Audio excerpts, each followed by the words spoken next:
solihullradio.com.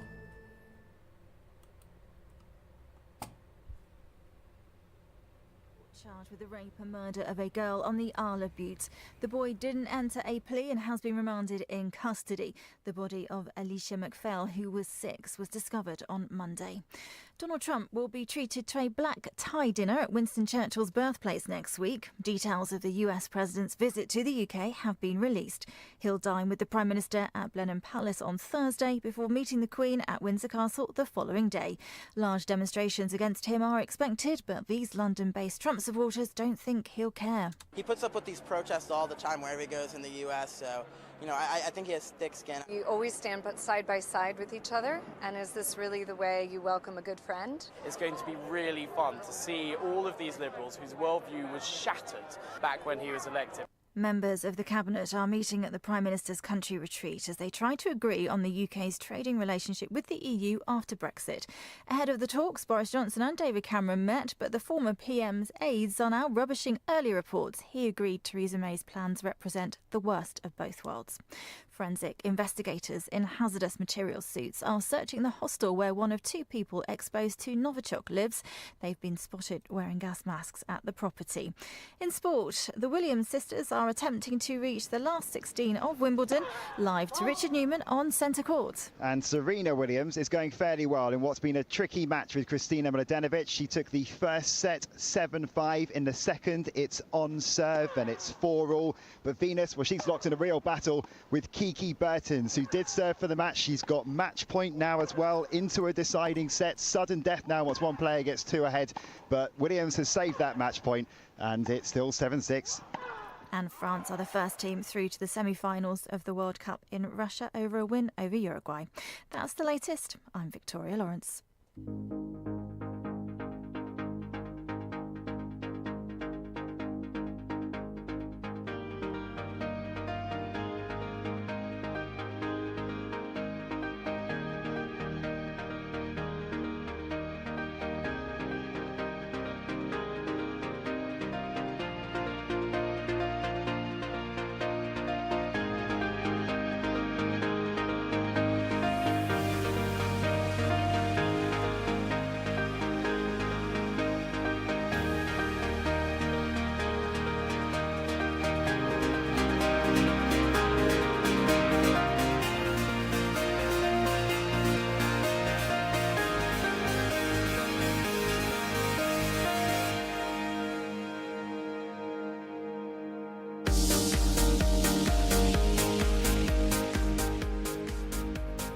Good evening everyone, welcome to Reevesy's Friday Fun Show here on Solihull Radio.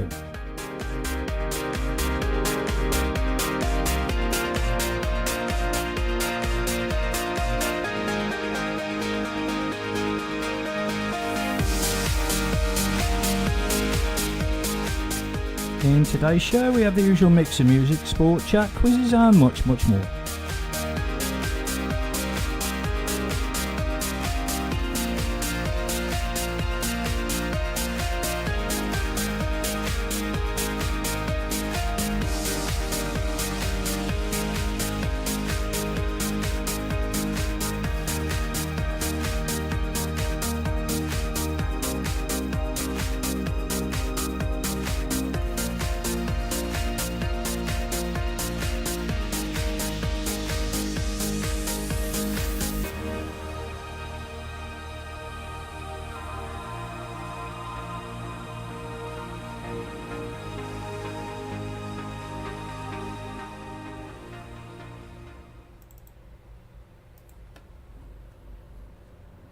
Well, if you're out on the town this evening, please have a great time, and this song is for you.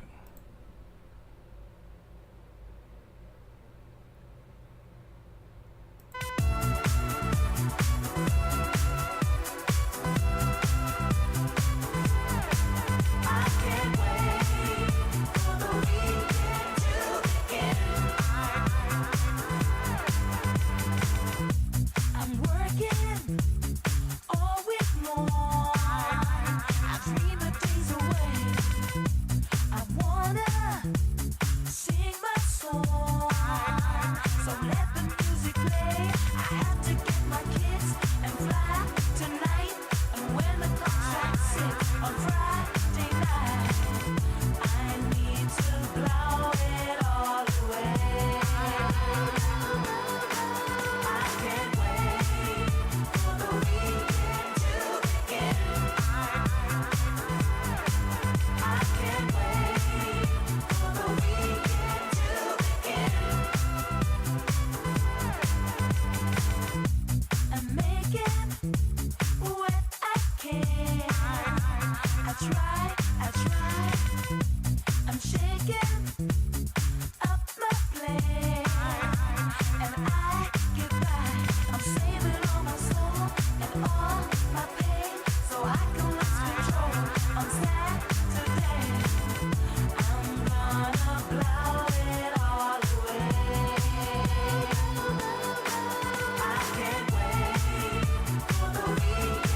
can't wait for the weekend to begin. For the weekend to begin. Begin. Begin. Begin. Begin. Begin. Begin. Begin. I can't wait for the weekend to begin. I got to get my fix and fly tonight. And when the clock strikes 6 on Friday night, I'm gonna blow it all away. I can't wait for the weekend to begin. I can't wait for the weekend to begin. I can't wait for the weekend to begin.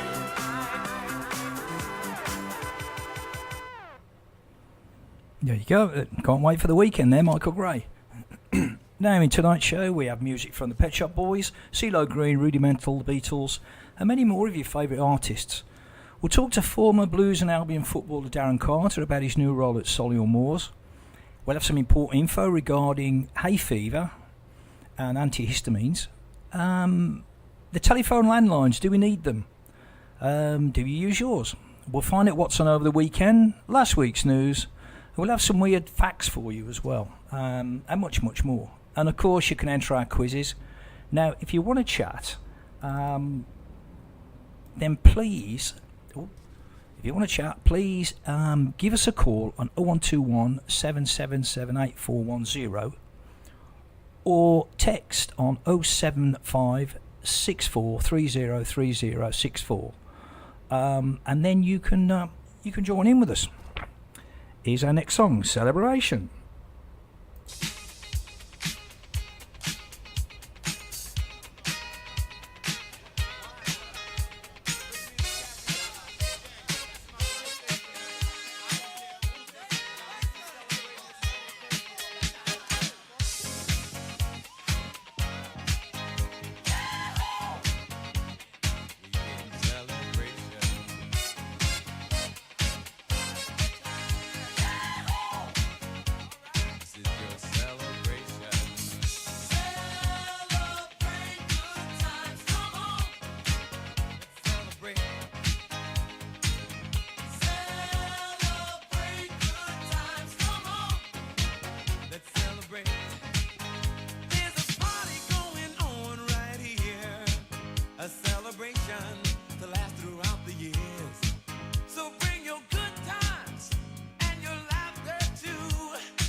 It's a celebration.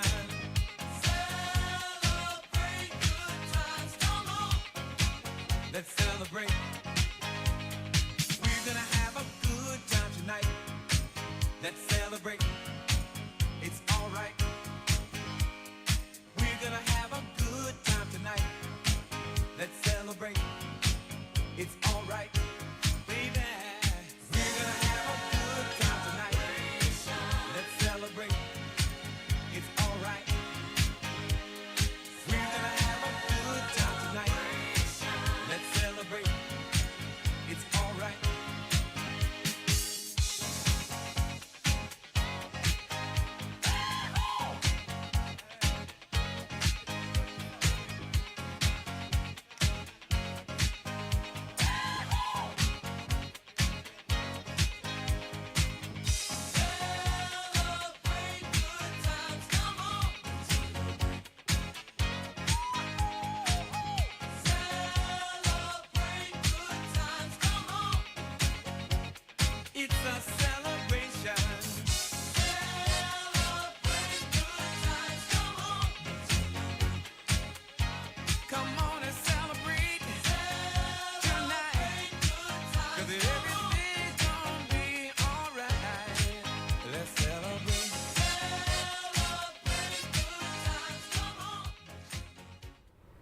And there was Cool and the gang there.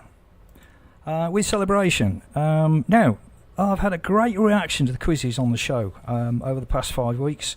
I've been asked to make them a little bit more challenging though, so I will try. Once again, anyone who either calls, texts or emails the show with the correct answer to any of the questions will be entered into a prize draw to win a prize at the end of the show. And if you know the answer, give me a call on 0121 777 8410 or text 075 64 30 30 64. Now, here is tonight's first question.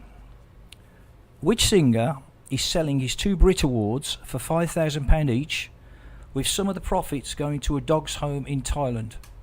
It was in the news yesterday. Which singer is selling his 2 Brit Awards for £5,000 each, with some profits going to a dog's home in Thailand? Now we have the first request of the evening, and this is for Bradley, Bradders as he's called, and this is for you. 1, 2, 3. Turn it up.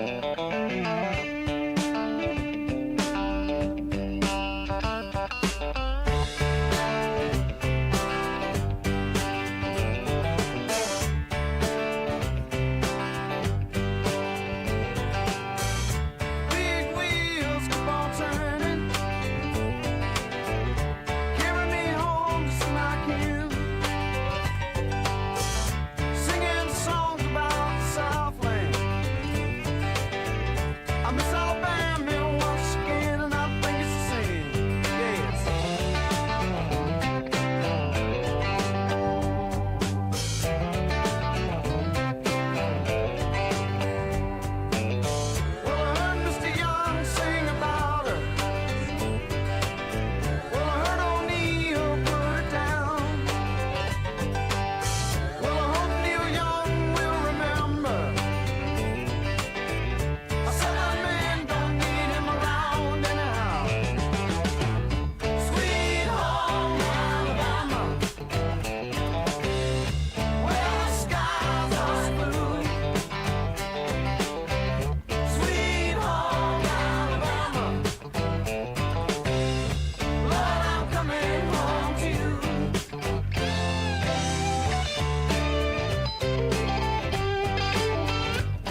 Well, what a cracking song that one is. That was for you, Tony. Brothers, as everyone knows him. Right, now then. We need some help here, guys. Can you drive, and do you have a couple of hours a week to spare? Solihull Age UK are looking for volunteers. Volunteer drivers to join their pastoral stability induction service to transport clients who've been at risk of falls to various classes throughout the Solihull area. So basically it's people, elderly people who keep falling down, who have to go to classes to help them with the posture. Postural stability instruction is the only evidence-based exercise that provides proven outcomes for the frequent or recurrent fallers. If you've fallen in the past 12 months, you're not alone. Every year, 35% of over 65 experience one or more falls, and 45% of people aged over 80 who live in the community will fall each year. Following a fall, less than 50% of over 65 will regain their former level of independence. So the postural stability exercise service will not only support you to improve your muscle strength, balance and confidence, it will also support you to access wider health and well-being services. It'll also enable you to gain the greatest benefits from the PSI program. Now, if you can spare some time and you can drive these people around to their appointments, please contact Sue Webb on 0121 704 7843 or Angela Lattis on 0121 704 7845. Or go to the Age UK website. So that's a great little thing to do if you've got a few hours spare a week. Now we've got Rhythm is going to get you Gloria Estefan.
And that's Frankie Valli in the Four Seasons there. With Oh What a Night. Let's hope you have a Oh What a Night tonight. You can say that in the morning. Now then, the weather's been gorgeous again this week, but the pollen has been very high. Now, if you're one of the many unfortunate people who suffer from hay fever, apparently there are 13 million in the UK alone, you'll be aware that there's a lot of pollen in the air at the moment, and you'll probably be taking antihistamine tablets throughout the summer months. But there's something you should know about taking antihistamine, especially if you're a driver. If you take a tablet before driving, you could end up with drug driving charges held against you. These allergy relief medicines are renowned for making you feel drowsy, but they can also impact your vision, your hearing and your reaction time. So all things which are obviously very dangerous when you're driving. Some brands of the medication have such an impact on the body that the police could be within their rights to arrest you if you have an accident, and they deem you unfit to drive after carrying out a roadside drug-analyzer test. This is because certain antihistamines fall under the same law that bans you from driving. So if you have a substance such as cocaine or cannabis in your system, due to how much it can hinder your awareness. If you're found guilty of being unfit to drive, you could be landed with a year-long driving ban, an unlimited fine, or even a prison sentence, depending on how serious the circumstances are. This criminal offence will stay on your driving licence for 11 years, which isn't ideal when it comes to insurance. But if you want to avoid finding yourself in any of the above eventualities, it's vital you check on the label on your chosen antihistamine for any warnings about getting behind the wheel of a car after taking a tablet. If your medication does contain this kind of warning, please follow its advice about the amount of time that you must wait before getting back in your vehicle. So there you have it, guys. So please be careful. Now, I've got another request here, and this is for Kevin from Pip.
There you go. There's Rod Stewart there, and the faces with Stay With Me.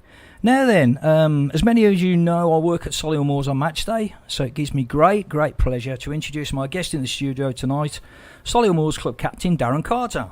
Hi Daz, how are you? I'm all good, mate, thank you. Thanks for having me. Good. Well, welcome to Solihull Radio, Darren. You've started pre-season training, I believe, with the Moors last week. How's that going? Yeah, probably as most people expect, very hot, very sweaty.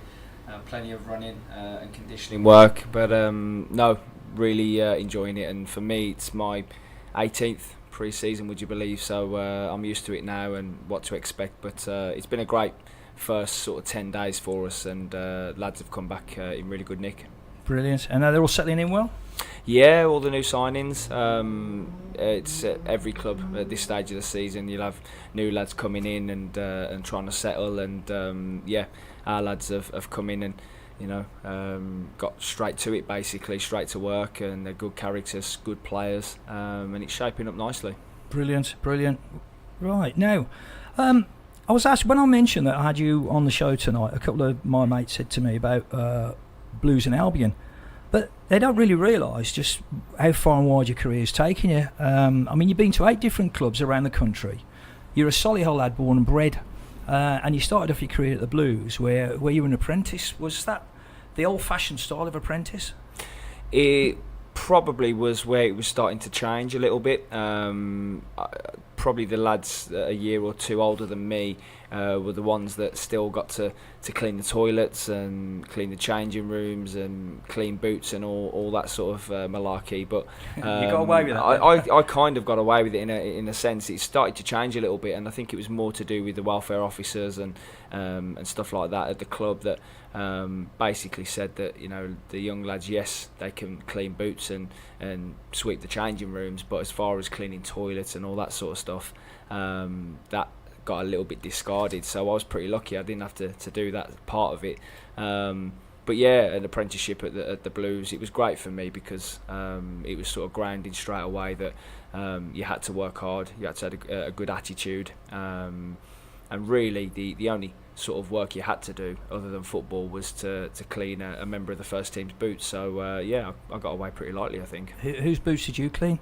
I had Martin O'Connor's, Skip, right. Yeah, so we call him Skip. Yeah. That's any time I see him, it's never Martin, it's always Skip, and yeah, it was great for me as well because obviously I'd been a supporter of Blues all my life, and I'd watched him, week in week out playing, and then to all of a sudden be cleaning his boots. It was an honour for me, really, and but I had to make sure that they were nice and shiny, spotless. Yeah, because Skip would tell me if they wasn't. Yeah. Now, you came to prominence obviously when you scored that winning goal, the winning penalty at the Millennium Stadium that got the Blues promoted to the Premier League in 2002. Was it planned for you to take the penalty from the start? Well, we'd practiced them all the way the previous weeks leading up to the final, obviously for the semi-final as well, and Steve Bruce was really relentless with that in terms of us knowing where we were going to put the ball, and even practicing the walk up from the halfway line. So we'd done it a million times in training or after training, so everyone was well drilled, and when it come to the day, then I think it was just more a case of who was confident, and Mark Bowen, the assistant at the time, took one look at me and basically said 4 or 5, because I think he could see that I was confident, super confident of taking one, and then when he conversed with Brian Hughes, who was the other one, I knew Hughes, he always wanted to go number 5, so it ended up that I was number 4. But you're full of confidence. I mean, you were only 18 then anyway, weren't you?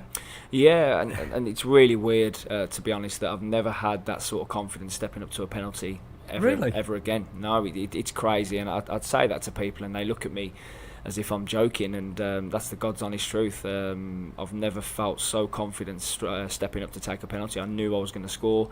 I knew where I was going to put it. And in a way I was kind of excited to get there and put the ball down. I always say to people, if you look back and you look at my walk to the ball to go and get the ball, it was pretty quick compared to everyone else. So yeah, bit of a run before the gaffer changed his mind. That's it. Yeah, I heard the gasp from the Blues fans thinking, what's this young 18-year-old taking the penalty for? So I wanted to get there and make sure I took one. Yeah, brilliant. Well, after 53 appearances for the Blues and a loan out to Sunderland, you moved on to the Albion, making 66 appearances. By the way, there is an interesting coincidence here, listeners. Darren made his debut for Blues against Albion in the Old First Division in 2002.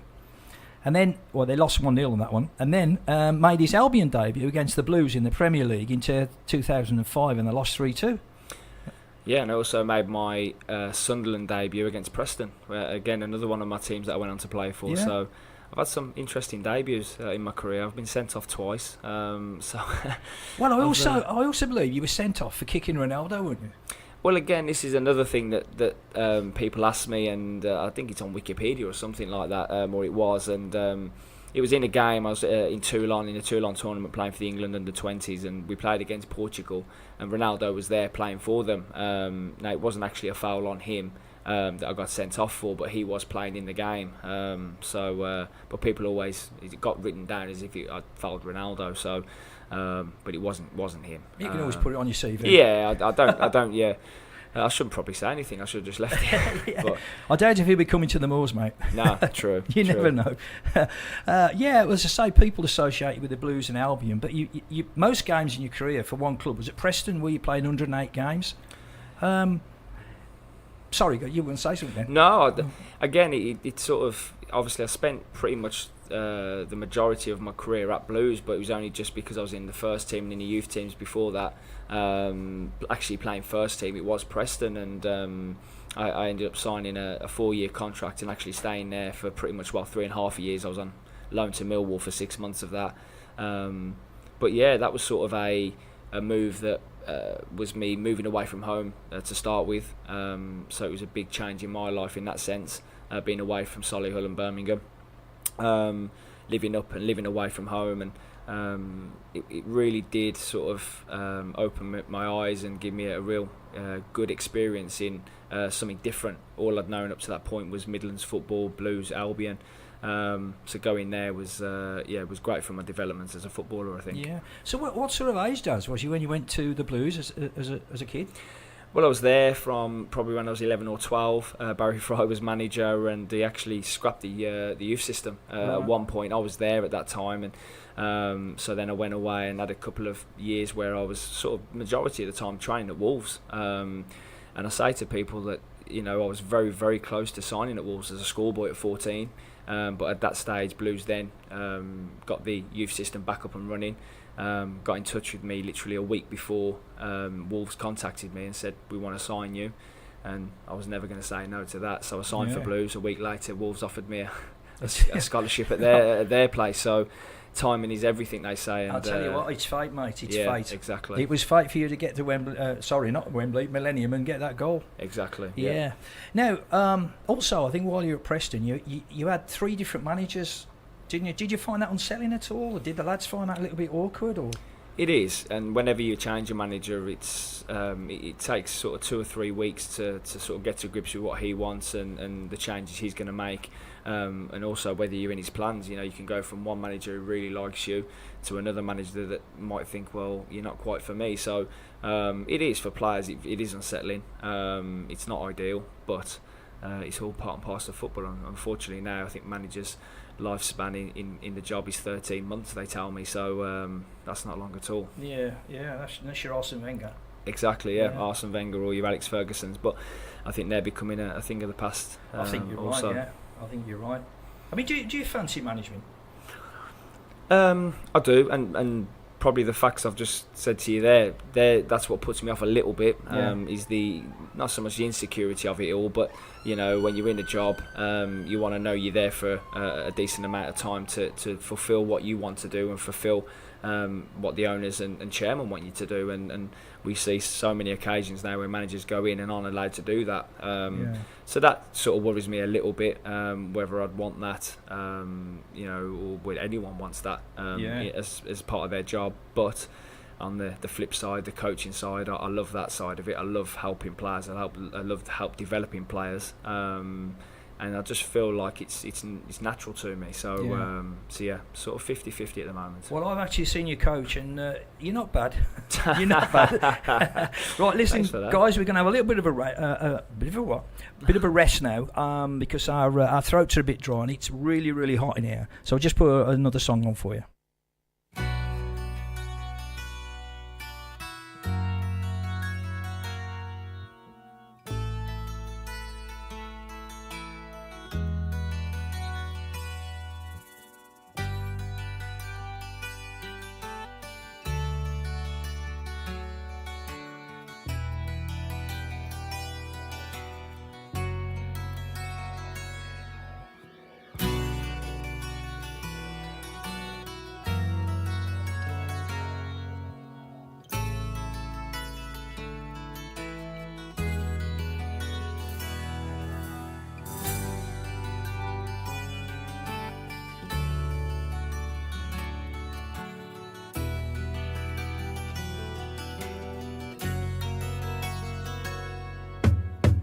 On a dark desert highway, cool wind in my hair, warm smell of colitas rising up through the air. Up ahead in the distance, I saw a shimmering light. My head grew heavy and my sight grew dim. I had to stop for the night. There she stood in the doorway. Heard the mission bell, and I was thinking to myself, this could be heaven and this could be hell. Then she lit up a candle and she showed me the way. There were voices down the corridor. I thought I heard them say, welcome to the Hotel California. Such a lovely place, such a lovely place, such a lovely face. Ready a room at the Hotel California. Any time of year, you can find it here.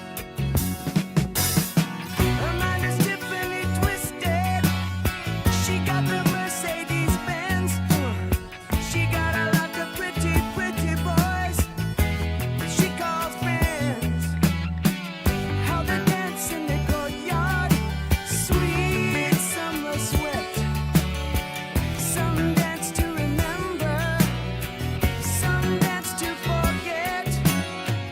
So I called up the captain, please bring me my wine. He said, we haven't had that spirit here since 1969. And still those voices are calling from far away. Wake you up in the middle of the night just to hear them say, welcome to the Hotel California. Such a lovely place, such a lovely place, such a lovely face. They're living it up at the Hotel California. What a nice surprise, what a nice surprise. Bring your alibis. Mirrors on the ceiling, they pink champagne on ice. And she said, we are all just prisoners here of our own device. And in the master's chambers, they're gathered for the feast.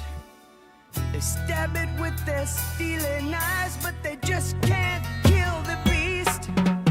Last thing I remember, I was running for the door. I had to find the passage back to the place I was before. Relax, said the nightman, we are programmed to receive. You can check out anytime you like, but you can never leave.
And that was Hotel California there by the magnificent Eagles. And by the way, if you ever get an opportunity to see Talon, who are an Eagles tribute band, they're the best Eagles tribute band in Europe. They're absolutely magnificent. So if you get a chance to go and see them, please go and see them. Now, my guest in the studio tonight is Solihull Moors club captain Darren Carter. And Darren, we were talking just before the break there about the three managers you had at Preston. And you've played under quite a few managers, such as Steve Bruce, Brian Robson, Phil Brown, Kenny Jackett, to name a few. But did you learn any particular thing? Which one did you learn most from, do you think? I think I learned bits and pieces from them all, if I'm honest. Especially Steve Bruce and Brian Robson. I think Brian Robson was a bit of a hero of mine. He's my dad's hero. So from an early age, my dad always used to say to me when it sort of looked like I was going to be a midfield player and a box-to-box midfielder, he always used to say to me, watch Brian Robson. You know, he's the England captain, United's captain, and he does that so well. You know, does the defensive side, but also gets forward and scores goals. And so to just learn from him and just basically their mentality on winning and being winners, that's probably the biggest thing I've took from any managers that I've had. Just mainly that mentality, you know, that hardened mentality that you have to be a winner.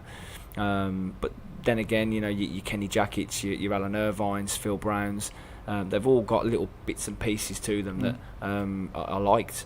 Tony Mowbray at West Brom, I thought he was, as a coach and tactically, and the way he wanted to play the game, very similar to myself. So yeah, I've been very, very fortunate in my career to work with some great people. I think one of the things with all those names we mentioned, they were all ex-players as well, so they've all played the game at a good level. Yeah. And I think that definitely helps.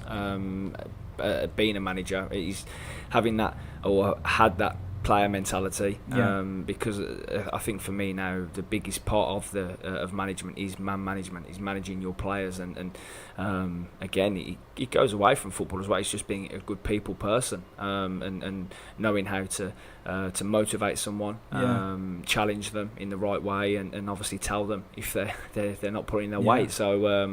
So yeah, I think there's all sort of facets now to being a manager, and being an ex-player, I think really, really helps. Yeah, I think you're right, mate. I think you're right.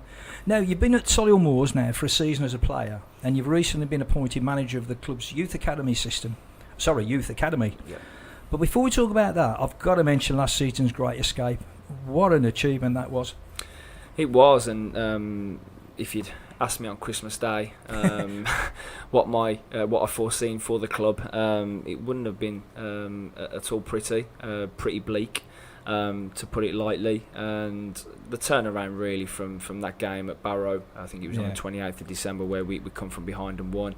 Could have potentially gone 15 points adrift. We ended up being 9 after that, after winning that game, and then winning on New Year's Day.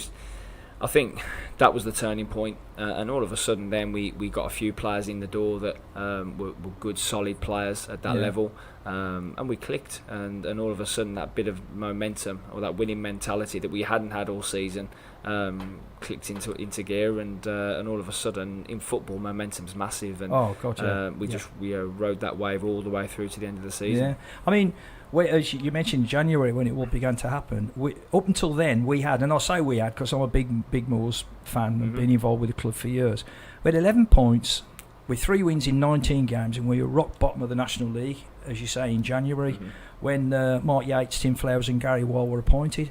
And then from January to the end of the season, the Moors played 26 games, won 11, drew 10 and lost only 5. Now that was playoff form. It was tremendous. And it felt like it, to be honest. You know, the first half of the season, I was saying to people around me that I don't think I've ever lost as many games in a short space of time as I did at the start of last season. And, it was sort of uncharted territory for me. And, I'd come from Forest Green, where we'd been, in the playoff final my first season, got promoted the second season. So it was just, it was difficult to keep your morale high, I've got to be honest, and there was just such a massive turnover of players as well, obviously not to mention a couple of managerial changes, but when you say Mark Yates and Tim came in, it just literally solidified everything. Well, it was fantastic. I mean, we finished the season in 18th position with 54 points, and we were 7 points above Woking in 21st, who were relegated. As I say, that was some achievement. I know Mark Yates did an interview that I did with him, that the players played under massive pressure in every game. We just couldn't afford to lose a game. Did you feel any of that pressure? Did the lads sort of feel that? I think we did, subconsciously. Say Mark Yates and Tim did a great job of sort of getting us to play with as much freedom as we possibly could. But everybody knew that we couldn't afford any slip-ups. And I was saying to people, even in sort of February when we were on a great run, I was saying that we just can't take our foot off the pedal. You can't, pat ourselves on the back yet, because there is no room for error, and there wasn't. And literally, like you say, it's incredible. I tell you what I did notice, Daz, when we scored a goal, every single player except the keeper, and on a couple of occasions he ran as well. Everyone went to congratulate the player that scored, and the team spirit. We, as supporters, if you like, were watching the game. We thought it was fantastic, and it was just unreal, unbelievable. But God, mate, I hope we don't have to go through that again this season. Me too. I'm not sure my heart will stand it. Not a chance. With Moors and Blues last year, I can't. I can't take much more. Yeah, I'm sure we'll be okay. What do you think of Tim and Gary? Have they done anything different to what Mark Yates did? Not as yet. And again, obviously, Mark only left the club a few weeks ago, and plans were in place already. So Gaz and Tim, I think, have just carried that on. And I don't think there was a need to change much, really. We've got a great core to the squad now that have re-signed for this year. There's been some great additions already. There'll be a few more, I assume. So we're in a good place, and it's just about sort of maintaining that and keep the ball rolling from last season. Hit the ground running this year. And what I can tell you is that, looking at us this year compared to the squad we had this year, and this is no disrespect to anyone who was here last year, but we look 10 times stronger. Brilliant. Well, there you go, Moors fans. I mean, come on, let's get your season tickets sorted. Let's get out there. Let's give the guys a good following this season. Right, now then. Excuse me. Right, I know you had a coaching role at the Moors for the past year with the academy. Was coaching always in your plans, Darren? It was, and it was more a case of I wanted to do it hands-on and try it to see if I actually enjoyed it, and then two, if I was any good at it or felt like I was. Last year was a chance for me to do that, and a great opportunity Mark Fogarty gave to me, obviously the sporting director at the club, and loved every minute of it, and I take great pride in helping the younger lads develop and just passing on my experiences. Like I said before, I'm really appreciative of the career I've been given, and the people I've worked with, managers, players I've played against, friends I've got in the game, and I want to relay that onto the youth, and help them and make them players, because I remember how vitally important it was for me, for little nuggets of information or advice that I got when I was 16, 17, 18, to make me the player that I was. So I take great pride in that. Brilliant. And have we got some good youngsters in there in the academy? Oh, definitely, without a shadow of a doubt. We're in a great catchment area. Obviously, you've got the lads who maybe fall out of Blues, West Brom, Villa, Wolves, and we take a lot of them lads in and give them another chance or a stepping stone to go back and reinvent themselves again. And we've got some great lads that we've picked up ourselves in the area. I love it. I go in and I see different lads doing different things or taking on board things you've said, and we've got a great academy. It's a great setup. Brilliant. Well, we're going to have another short break in a minute, Daz. I've got to play the station ID and I've got to play the news. So I'm going to do that right now. So hold on, guys. Darren will be back in a short while.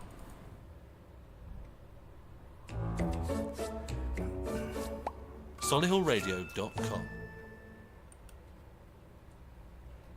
A 16-year-old's appeared in court charged with the rape and murder of a girl on the Isle of Bute. The boy didn't enter a plea and has been remanded in custody. The body of Alicia McPhail, who was 6, was discovered on Monday. Donald Trump will be treated to a black tie dinner at Winston Churchill's birthplace next week. Details of the US president's visit to the UK have been released. He'll dine with the Prime Minister at Blenheim Palace on Thursday before meeting the Queen at Windsor Castle the following day. Large demonstrations against him are expected expected, but these London-based Trump supporters don't think he'll care. He puts up with these protests all the time wherever he goes in the U.S., so, I think he has thick skin. You always stand side by side with each other, and is this really the way you welcome a good friend? It's going to be really fun to see all of these Liberals whose worldview was shattered back when he was elected. Members of the Cabinet are meeting at the Prime Minister's country retreat as they try to agree on the UK's trading relationship with the EU after Brexit. Ahead of the talks, Boris Johnson and David Cameron met, but the former PM's aides are now rubbishing earlier reports he agreed Theresa May's plans represent the worst of both worlds.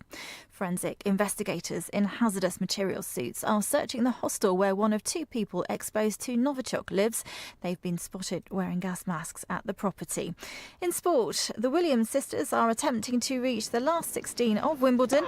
Live to Richard Newman on centre court. And Serena Williams is going fairly well in what's been a tricky match with Kristina Mladenovic. She took the first set 7-5. In the second, it's on serve and it's 4-all. But Venus, well, she's locked in a real battle with Kiki Bertens, who did serve for the match. She's got match point now as well into a deciding set. Sudden death now once one player gets two ahead.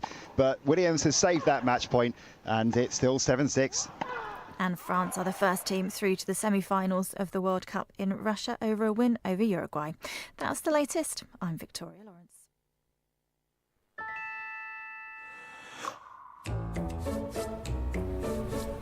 Solihullradio.com. And this is, you're listening to Reevesy Friday Fun Show with on Solihull Radio with my guest Darren Carter, club captain of Solihull Moors. No, I know you've recently been appointed academy manager at the Moors. Tell us about that role. What does that entail then, Darren? Basically, probably what the job title says is looking after the whole academy. It was really nice for Mark Fogarty and he was Mark Yates at the time, manager that offered me the role, and it's a prestigious role at any football club. So I was really humbled to take it on, and again seeing what I'd done last year in terms of taking one of the under-18s teams, coaching and managing them. I'll still be doing that, but obviously then overseeing all of our other teams. We've got an under-21s programme now, which we're really excited about, feeding the lads into the first team from there. Our under-18s, our college side. So like I say, the setup is fantastic, and to be heading all of that and overseeing all of that, I'm really appreciative. Brilliant. I'm sure you'll do a great job of that, mate. I'm sure Thank you will. Now then, the World Cup. Mm-hmm. What do you think? I've really enjoyed it. I spoke to a couple of sort of my ex-teammates over the past week, and a couple of my ex-coaches actually, and they've all said the same. I'm old enough to have remembered quite a few World Cups now, and I can't remember the last one I enjoyed as much as this. I think that both sides of the game, defensively and attacking, we've seen some great teams, doing both, and some great individual players as well. And I'm just, absolutely delighted that this England team has captured captured the nation again and got them, excited. I really did think going into the competition we've got the likelihood of doing that. We've got an exciting young team, and I just hoped that there wasn't be much pressure put upon them. And I think the last game now against Colombia just proves that the whole nation are behind this young squad. Yeah, definitely. I mean, what do you think of this VAR nonsense? Because I can't understand why it's there. It's not because it's not doing what it's supposed to do, is it? Well, I think it has in games, and it has got decisions bang on and done what it's there to do. But I think what we've got to remember is this is the first major tournament that it's been used at. It was always going to have little teething problems. It does need to be smoothed out a little bit. And we've probably seen more positives, I think, than negatives. But the negatives have been highlighted, obviously, because it makes massive impacts on games. And I really do think if they can iron that out and get it a little bit smoother, then I think it could be a really useful tool and it could aid football. But at the moment, like you say, there is little bits and pieces that does need ironing out. It seems to me it's a bit like the referees with inconsistency, One referee will give something and another referee for exactly the same offence won't do anything. Well, this is the only question I had to and I sort of posed to people was that you've got 4 referees in a room somewhere watching ridiculous amounts of monitors. You've got the referee actually out there in real time making decisions. And like you say, each referee has different opinions anyway. So I kind of think is it a good thing to make the referee second guess himself? But when he goes to the monitor and then has a look, at least it gives him a chance to right a wrong, or as we've seen, in this competition already, wrong or right, basically. So like you say, it has had its ups and downs, but if they can iron it out and get it smooth, I think it could be a real. It could work. Yeah. Well, let's hope they do then. Let's hope they get it sorted. Now then, marathons. Now I know you want to, or you have run a couple of marathons, and you want to do that sort of when you retire. What's that all about, then, Daz? I think ever since I come into it, or since I was young, I've always been very good at, a good runner, good athlete, and in terms of pre-season, I've always been one of the fittest or strongest runners, and it's just something I've always looked at, in terms of, pushing or challenging myself. And I've done the 10K this summer, pretty much straight after the season, which was fantastic. Absolutely love that. And I'm looking now to progress, do a half marathon maybe at some point, and then go on to do a marathon. I just love the whole buzz of the day, the build up, the training. And I think for me personally, when I finish playing and hang the boots up, I want something. I want a challenge, or something to train for. I think a lot of pro footballers, when they do hang the boots up, they do need, as you say, because they used to be being challenged every day in training and every game they play. Yeah. So when they do hang it up, there's these instances where people just don't know what the hell to do with themselves, do they? Yeah, and this is why you're seeing some players suffer with depression, anxiety, because you are used to a certain routine, getting up and training every morning, training for a purpose.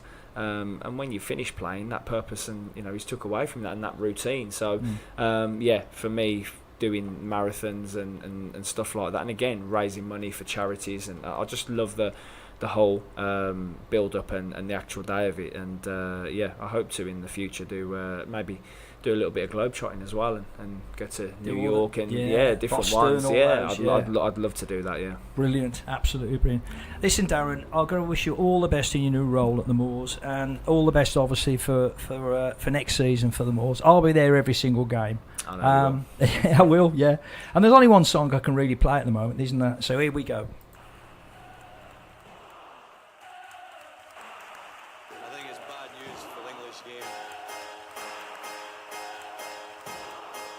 We're not creative enough, we're not positive enough. It's coming home, it's coming home, it's coming, football's coming home. We'll go on getting back, results, getting back, results, getting back, results, getting back.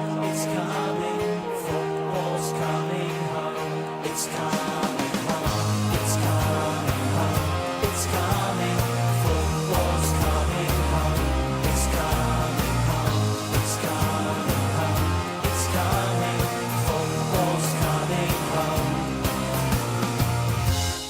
Everyone seems to know the score.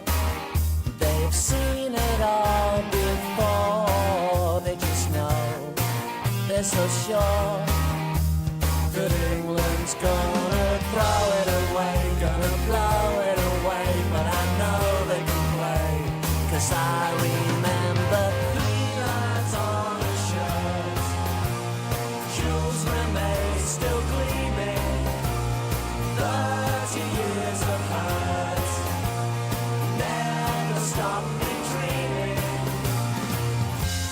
So many jokes, so many sneers, but all those also nears weigh you down through the years. But I still see that tackle by Moore, and when Lineker scored, Bobby Bell to the ball, and Nobby dancing 3 lines on a shirt, Jules Rimet still gleaming, 30 years of hurt never stopped me dreaming.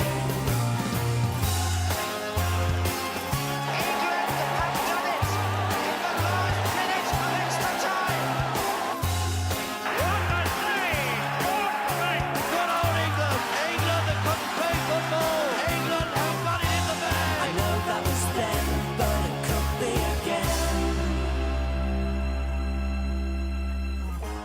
coming home, it's coming, football's coming home, it's coming home, it's coming home, it's coming, football's coming home, it's coming home, it's coming home, it's coming, football's coming home, it's coming home, it's coming home, it's coming, football's coming home, it's coming home, three lines on a shirt, it's coming, shoes were made, still gleaming, it's coming home, 30 years of hurt, it's coming, never stopping dreaming, it's coming home, three lines on a shirt, it's coming, shoes were made, still gleaming, it's coming home, 30 years of hurt, it's coming, never stopping dreaming, it's coming home, three lines on a shirt, it's coming, shoes were made, still gleaming, it's coming home, 30 years of hurt. Oh, let's hope it is. I'm getting excited now. Roll on tomorrow. Probably this time tomorrow night I'll be in a heap somewhere. Probably drunk. You may well notice tonight I'm on my own. I haven't got our lovely Debbie with me. She's got other things on tonight. But Darren Carter's now just left. Wasn't that a good interview with him? I thought it was very, very good of him to make the effort to come here tonight. That's brilliant. Now, because I was interviewing Darren, I've ran a little bit behind time with the quiz questions. So, quiz question 2 is: which 1960s award-winning film featured this song? Which 1960s award-winning film featured this song?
Jesus loves you more than you will know.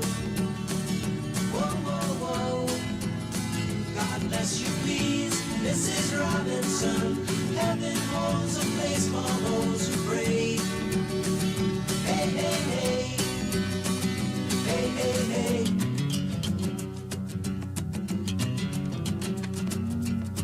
Hiding in a hiding place where no one ever goes. With your cupcakes, it's a little secret, just the Robinsons affair. Most of all, you got to hide it from the kids. Cuckoo-cuckoo, Mrs. Robinson. Jesus loves you more than you will know. Whoa, whoa, whoa. God bless you, please, Mrs. Robinson. Heaven holds a place for those who pray. Hey, hey, hey.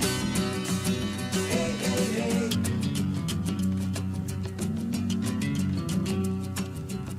Sitting on a sofa on a Sunday afternoon, going to the candidates' debate. Laugh about it, shout about it when you've got to choose. did you lose? Where have you gone, Joe? Tonight you know our nation turns its lonely eyes to you. Ooh, what's that you say, Mrs. Robinson? Joe to Joe has left and gone away. Hey, hey, hey. Hey, hey, hey.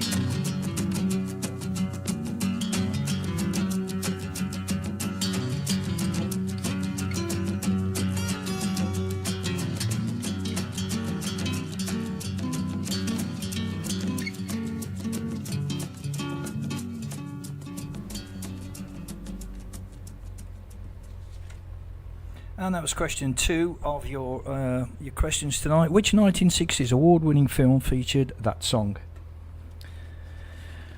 Now then, don't forget, folks, anyone who calls, texts or emails the show tonight with the correct answer to any of the quiz questions will be entered into a prize draw to win a prize at the end of the show. If you know the answer, give me a call on 0121 777 8410 or text 075 64303064. Right, did you know, this is something that caught my eye in the news sort of earlier on in the week. Did you know that last Monday was UFO World Day? No, neither did I. Every year on the 2nd of July, UFO lovers observe the day dedicated to flying saucers. The annual tradition was started by UFO hunter Haktan Agdogan, that's his real name, in 2001. On the World UFO Day.com website, it says there are several reasons why this day has found its way into the world. One of the first and foremost reasons is to raise awareness about the undoubted existence of UFOs, and with that, intelligent beings from outer space. Also, I think actually some of them are my mates, you know. Also, on this day, is used to encourage governments to declassify their knowledge about sightings through the history. Many governments, the US government, for instance, are believed to have gained exclusive information about UFOs through their military departments. A subject that still raises a lot of curiosity is the Roswell incident in 1947, when it's believed a UFO crashed in Roswell, New Mexico, and others have claimed to have seen objects which are not as easily explained. The World UFO Day website defines a UFO as something that's apparent in the sky that's not identifiable as any known object or natural phenomena. Covers a whole range of things, I think that does, doesn't it? Sometimes an object is later explained or identified, but until then it keeps the status as a UFO. The name was created by the US Air Force in the 1940s, but they were more commonly known as flying saucers.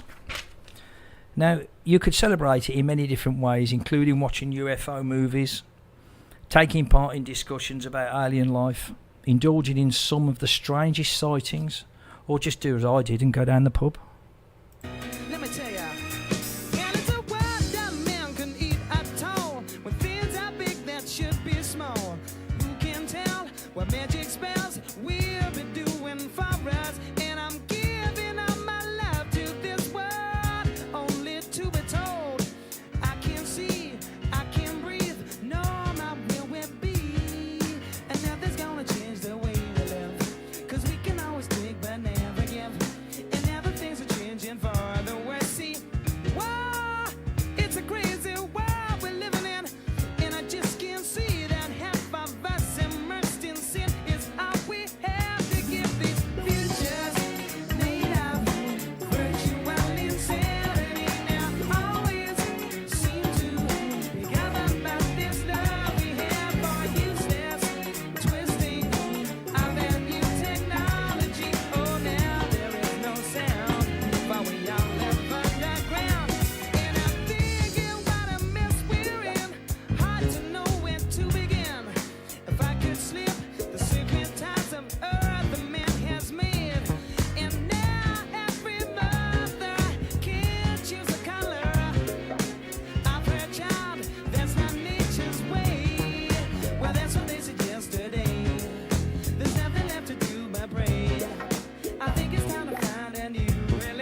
And that was Virtual Insanity there with Jamiroquai. Now we've got a request here. It's for Dan from Amanda, and I don't know why he's chose this song.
Solihullradio.com. That's Solihull Radio, online and on demand. Now, don't forget, guys, if you want to enter any of the quizzes or just have a general chat with me, give me a call on 0121 777 8410, or text me on 075 64 30 64 30 30 64. Right then. Now, I am now going to tell you about quiz question 3. Now then, the quiz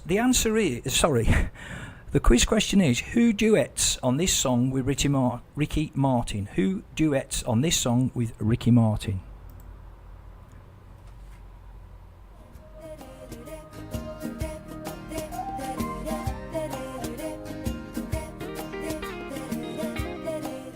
I did say they'd be a bit tougher this week. I'm as happy as I can be, 'cause I'm allergic to tragedy. The doctor said something's wrong with me. The smile on my face has no remedy.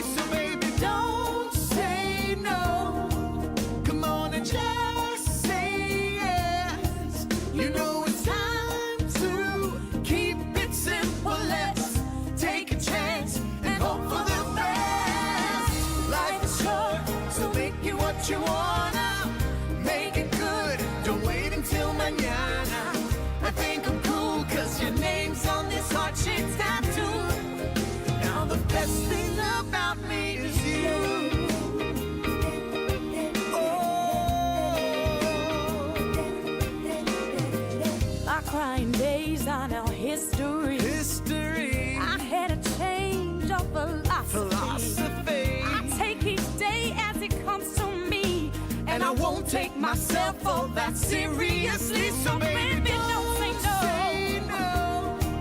Come on and just say yes. You know it's time to keep it simple. Let's take a chance and hope for the best. Life is short, so make it what you wanna.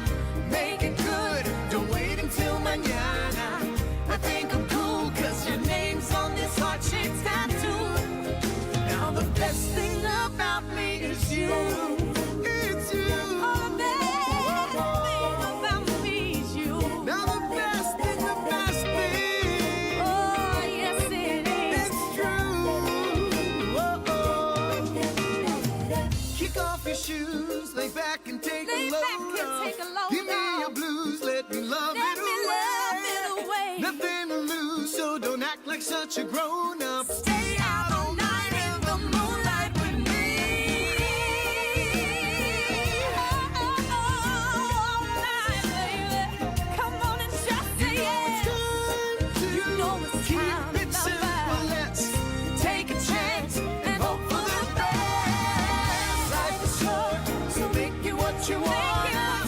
Make it good, don't wait until mañana. I think I'm cool, cause your name's on this heart-shaped tattoo. Now the best thing about me is you. Is you. Now the best thing about me is you. Now the best thing about me is you. The best thing about me is you. The best thing about me is you. The best thing about me is you.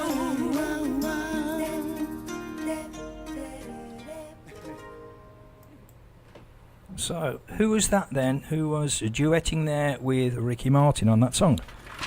Right then, we're now going to move to what's on in Solihull. Not necessarily over the weekend, but certainly into next week.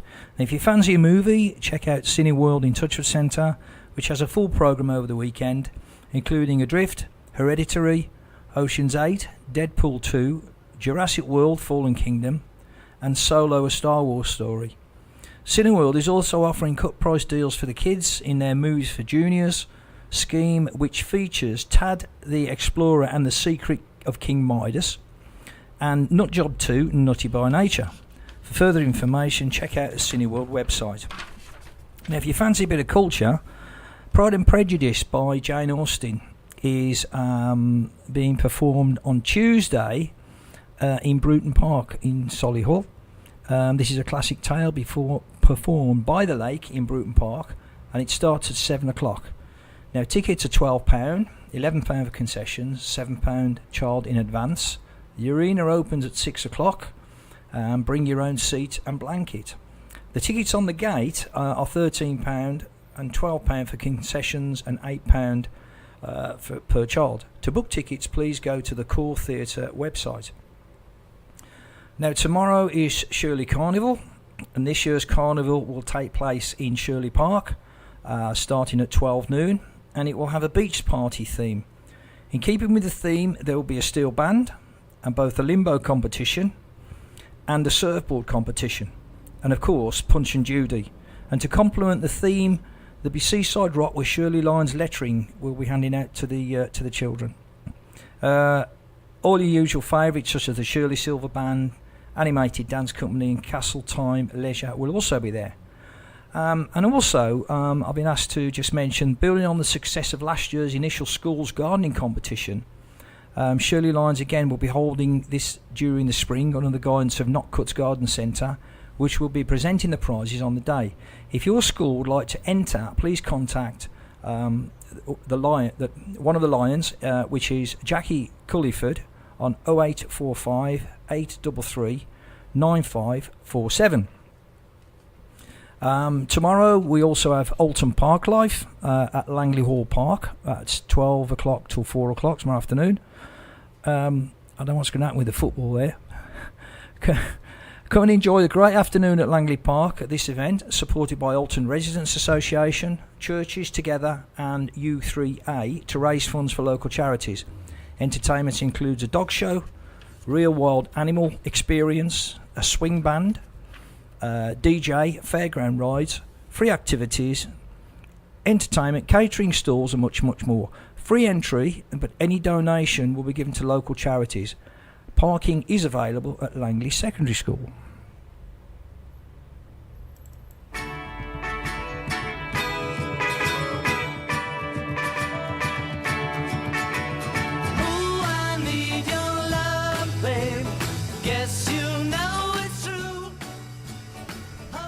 Sorry, this one is for Kane Leonard over there in Walsall, who's listening, and it's from his girlfriend, but I don't know the name of his girlfriend.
There you go, that was for you, Kane, from your girlfriend whose name I don't know.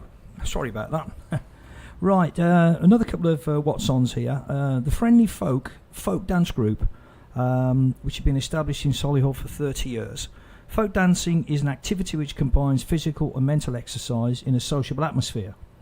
In recent years, numerous studies have concluded that any form of dancing which involves a repeated pattern, i.e. folk, ballroom, sequence or line dancing, is the best form of brain exercise.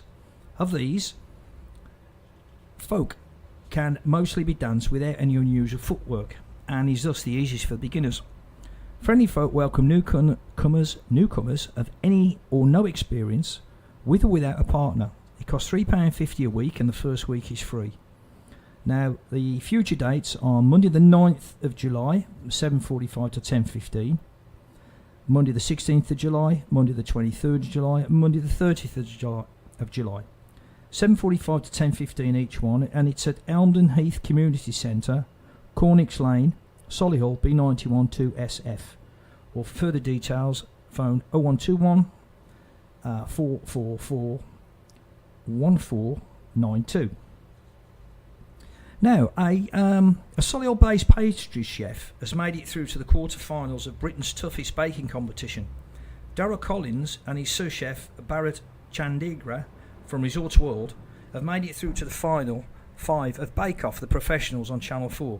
The pair went head-to-head against hotels, restaurants and cafes from across the country in the elimination round, and despite almost leaving the competition in the first episode, they made it into the final 6. Darryl said, we didn't really expect to get this far. We thought we would give it a go in a competition, and we're going from strength to strength. Making it through the quarterfinals was amazing. We're up against some stiff competition, and it's extremely difficult. However, Darryl's skills have been pushed even further to the limit as he has an egg allergy. So it's not really good for a chef, that, is it? So he's unable to taste his creations. He said it's not a problem, as I know basic structures and flavour combinations, and I've lived with it for a long time, so I know what to avoid. I don't shy away from my work because of my allergy. Neither should anyone who is thinking of joining the industry. There are many chefs with allergies, and they work around it. Darryl added, when we first applied for Bake Off, my idea was to put Birmingham on the map for patisserie and inspire the next generation of pastry chefs in the Midlands. We've been up against some of the best hotels and pastry chefs in the country.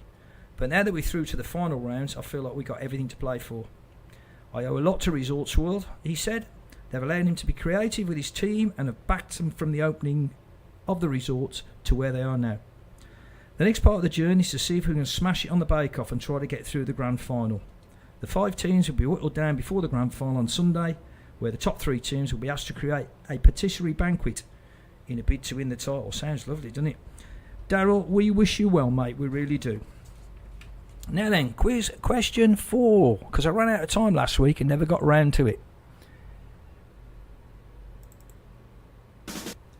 Quiz question 4 is, name the singer of this song.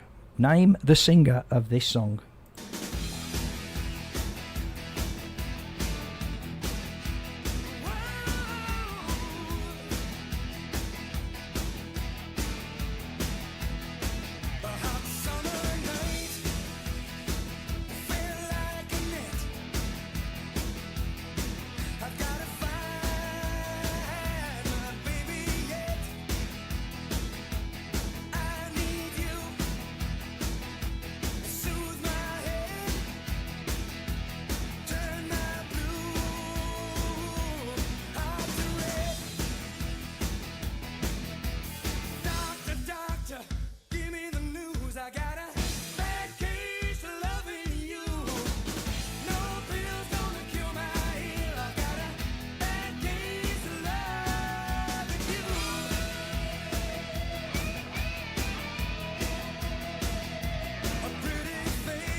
Solihullradio.com.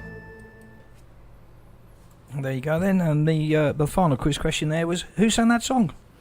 Right now then, a call. I did this a couple of weeks ago, but we still need people. A call has gone out for blood donors. NHS Blood and Transplant Services are calling for 25,000 men to register as blood donors. 2/3 of the new donors are women, but men's blood is particularly useful to make plasma and platelets, used to stop bleeding after injury or surgery. A regular supply of all blood groups and types are needed to be maintained so it can be provided to the hospitals and patients who need it. Some rare subtypes of blood are more common in specific communities. NHS Blood are always looking for more blood donors from black, Asian and minority ethnic communities. By giving blood, every donor helps meet the challenge of providing life-saving products whenever and wherever they are needed. Most people can give blood, and you can give blood if you are fit and healthy, weigh between 7 stone 12 pound and 25 stone, you are aged between 17 and 66, and you're over 70 and have given blood in the last 2 years. And this about not being able to give blood if you got a tattoo, that's false. You can give blood. Just go along and see the guys. For further details, call 0300 123 2323 or visit blood.co.uk.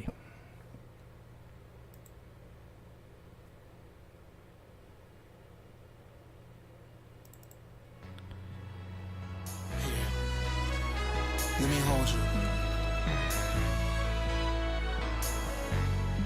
Don't cry, baby.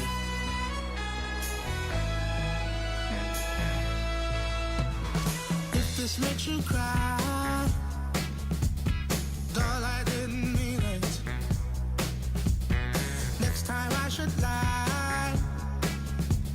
The truth is inconvenient. I bet if you try,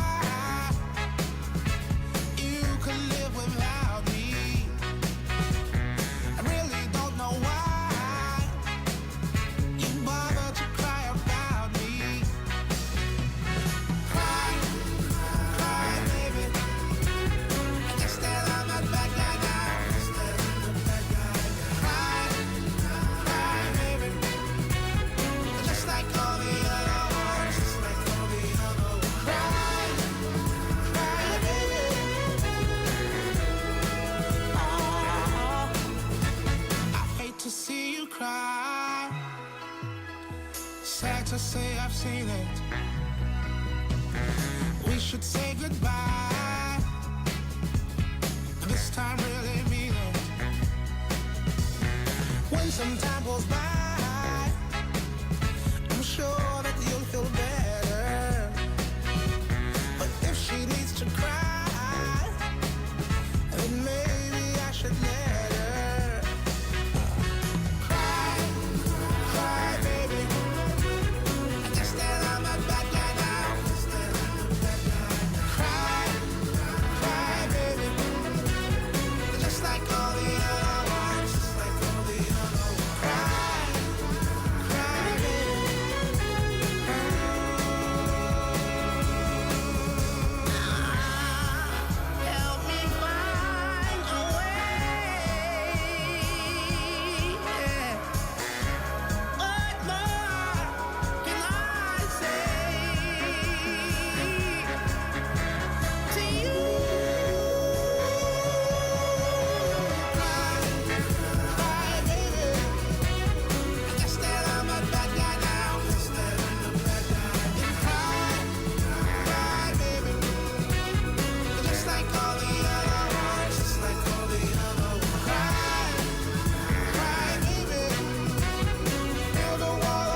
And that was CeeLo Green there with Cry Baby. Right, Do you remember the red telephone boxes? They used to be situated at every other street corner for your calling convenience.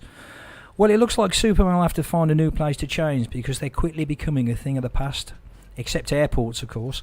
If the current trends continue, landline phones may also join payphones in the technology graveyard. Smartphones are becoming cheaper and mobile bundles are much better. For many people, the landline phone is nothing more than a necessary evil in getting broadband internet connection. Actually, that's exactly what I think. We only use the phone for internet connection, that's it. The home phone is a thing of the past, according to 3/4 of Britons. With so few people actually using theirs, they couldn't even remember their phone number for a £50 reward. A recent survey showed that 1 in 4 Britons don't even know their own home phone number, while more than half say they rarely or never use theirs. A mere 1 in 5 people use a landline for making regular personal calls, with over half of the population keeping it solely for the purpose of accessing the internet, meaning they pay for unused line rental on top of their monthly broadband fee. More than half the people surveyed on behalf of Relish, which offers 4G broadband connections which don't require a landline, they only keep their phone so they can access the internet. Many people do not even have a phone plugged into their wall socket, and over a third of those asked ignored their home phone when it rang because they assume it will be a sales call, which 9 times out of 10 it is, isn't it? Will Hardnell, Chief Marketing Officer at Relish, said, "It's a sign of modern times that our landlines are increasingly going unused. Despite the fact that many people aren't using their landlines for its intended purpose, they're forced to pay monthly charges for line rentals on top of the cost of the broadband, and it seems like now is the time to wave goodbye to the landline." So I know we've only got about 10 minutes left, guys, but what do you think? Do you still use a landline? Give us a call on 0121 777 8410 off your landline or your mobile, or text on 075 64 30 30 64.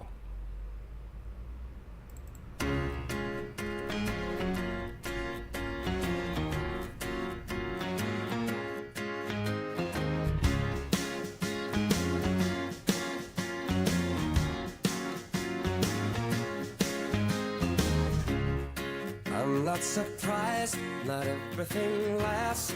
I've broken my heart so many times I stopped keeping track. Talk myself in, I talk myself out. I get all worked up, then I let myself down. I tried so very hard not to lose it. I came up with a million excuses. I thought of every possibility.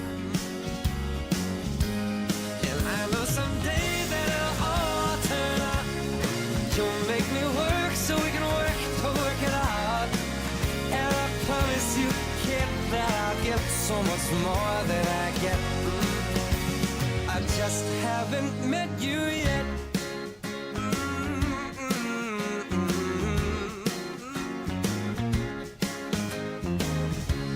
I might have to wait, I'll never give up. I guess it's half timing and the other half's luck. Wherever you are, whenever it's right, you'll come out of nowhere and into my life. And I know that we can be so amazing. And baby, your love is gonna change me. And now I can see every possibility. And somehow I know that it'll all turn out. You'll make me work so we can work to work it out. And I promise you, kid, I'll get so much more than I get.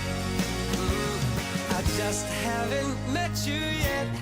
They say all's fair in love and war, but I won't need to fight it. We'll get it right, we'll be united.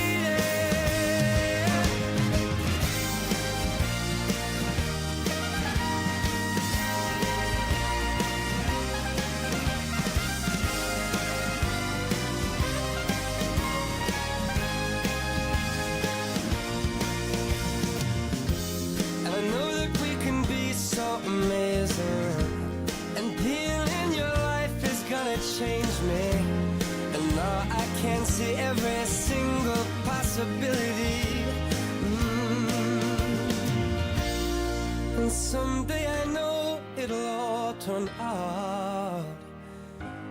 I'll work to work it up. Promise you, kid, I'll give more than I get, than I get, than I get, than I get. Oh, you know it'll all turn out, and you'll make me work so we can work to work it out. And I promise you, kid, to give so much more than I get. Yeah, I just haven't met you yet.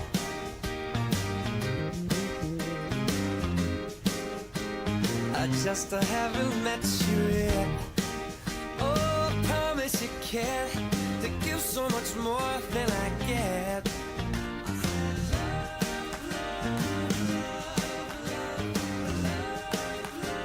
I just haven't met you yet. So birthday, yeah. I just haven't met you yet.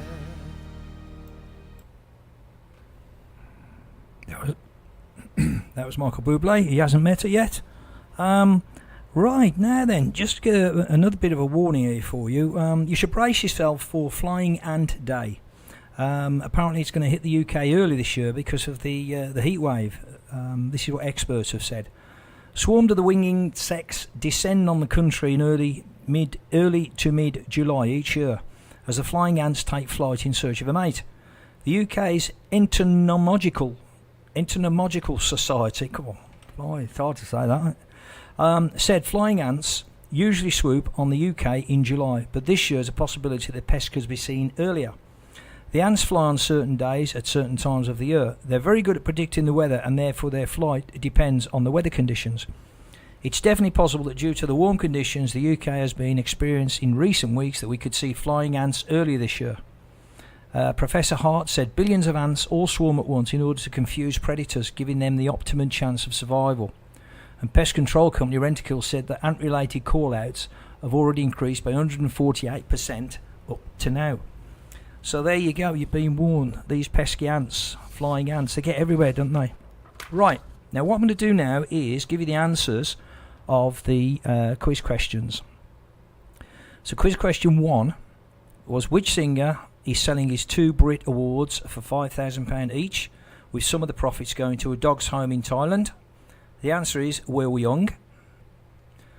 Quiz question 2. Which 1960s award-winning film featured this song, which was Mrs. Robinson by Simon and Garfunkel?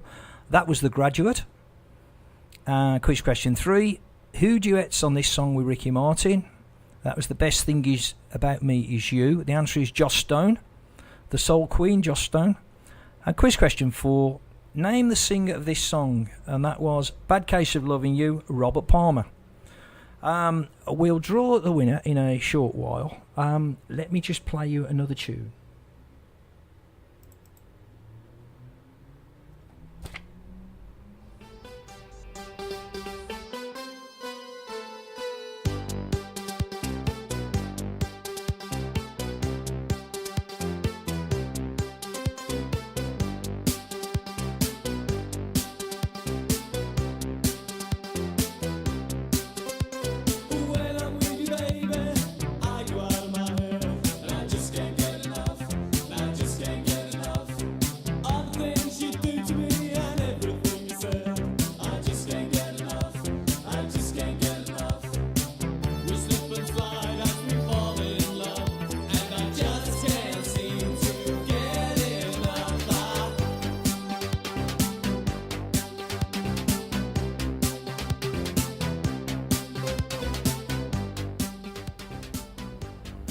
And the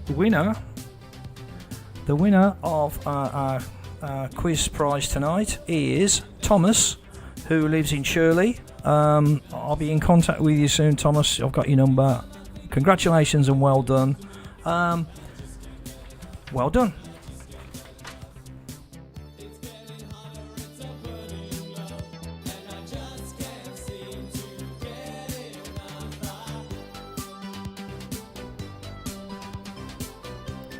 Now I'm going to fade this song out now because there's just one which I've got to play tonight in support of the boys on Saturday tomorrow.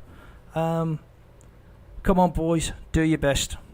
Let's bring that trophy home, eh? Let's bring that World Cup home.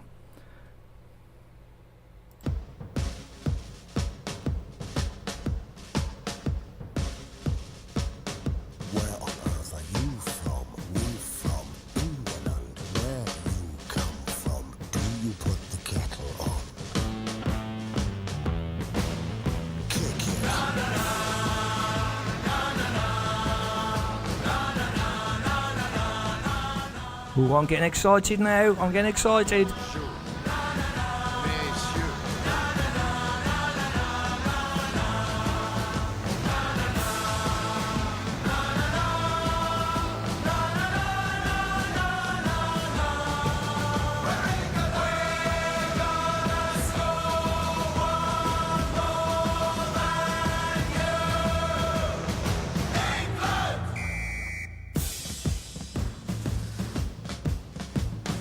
Can I introduce you please to a lump of cheddar cheese? Knit one, power one, drop one, cow one.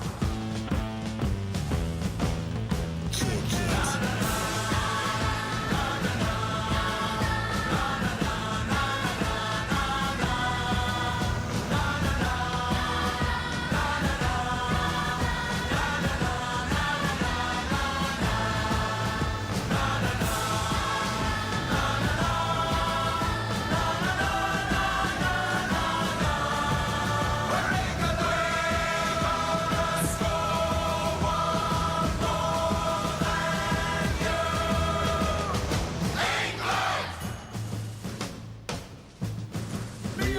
Me dad and me gran went off to Waterloo.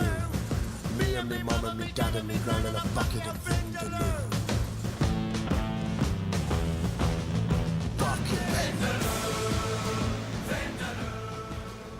Well, there you go, guys. We've come to the end of the show. Hope you've enjoyed it. Let me know what you'd like to include in future shows, please. Have a great weekend. Stay safe.